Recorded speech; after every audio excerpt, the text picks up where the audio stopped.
Welcome back to Season 2 of the Simply Jesus podcast. I'm your host, Cheryl Moore.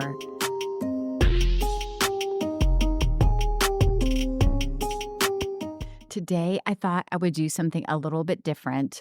Instead of spending time to come up with some new podcast, I really felt like the Lord was calling me to kind of step away with Him and spend more time with Him. And I think if I'm going to have an authentic podcast, then I need to make sure that I'm spending time with the Lord and making sure that I have a good and healthy relationship with God. So it's just a reminder too that, our relationship with the Lord is way more important than the things He's asked us to do or the way that maybe He's asked us to serve. So anyway, what I'm going to do is recycle a little bit the podcast I did with Matt Beckenham. It was called Exploring Grace, and it was about 4 weeks ago. So I want to remind you that Matt Beckenham used to be a pastor. He knows the Word and he knows Jesus, and he really is full of God's love. And so at the end of that podcast, he kind of walked you through having an encounter with Jesus where he shows you and just kind of gives you some hints or guidance on how to just sit with Jesus and just kind of spend time with him and, let him love on you.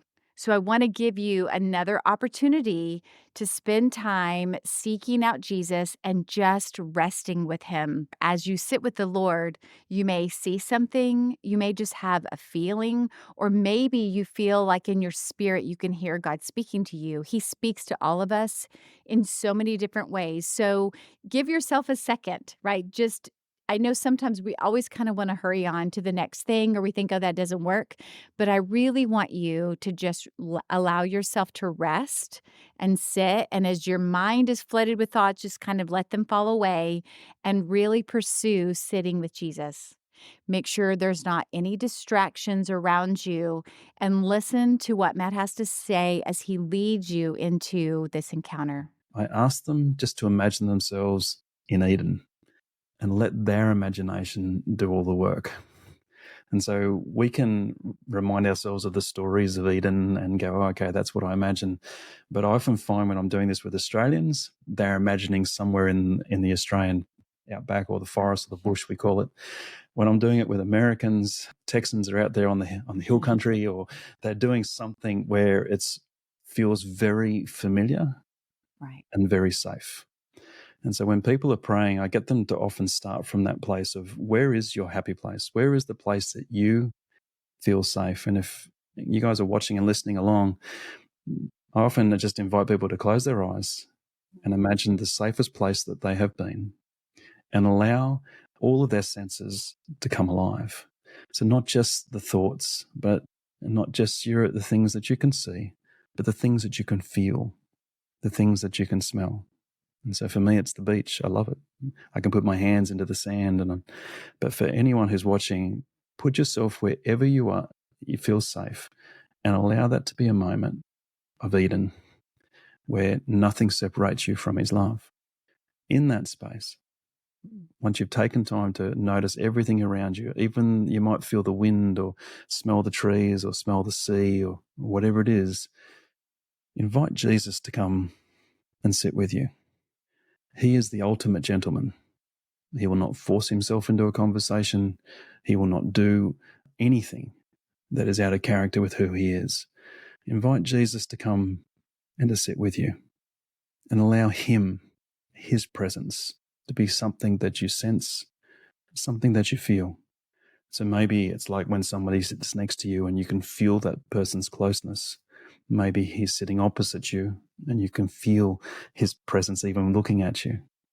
Allow your imagination again to do the work. What's he doing? What's he saying? Could he be praying? Could he be laughing? Could he be sharing? Could he be waiting for a question? Prayer for me is a conversation. It's two ways. And so I'll often say, Jesus, what is on your heart? And he often says back to me a phrase that I've written in all my books is, what do you see, Matt? And it allows me then into a conversation with him. So if you're watching and listening along and you find yourself in your happy place, sitting with Jesus, allow it to be a moment where he speaks. Use your imagination. And often people go, but it's my imagination, it's flawed, it's sinful, it's unclean. And 1 Corinthians it tells you that you have the mind of Christ. In Acts, it tells you what Jesus has declared to be clean. Let no one declare unclean. In Peter, it tells you you share the divine nature of God. If you believe for these things, then you understand the power of the cross of what Christ has done for you. Allow your thoughts to be made known, spoken to Him. Allow His voice. If you struggle with the concept of hearing God in this way, think about a Bible verse. The very first one that drops into your mind can often be the one that God wants to speak into your spirit. What does the verse mean to you? Allow yourself to interpret that verse in the context of your situation, your circumstance, your moment, and allow His voice then to speak into your spirit. When you're doing these things, my friends, this is the space for me, what I call Eden. Nothing separates you from Him. He is full of grace. He is full of love, and He's wanting to impart His life in fullness, not in half measure, not in quarter measure, in fullness. He wants you to rest.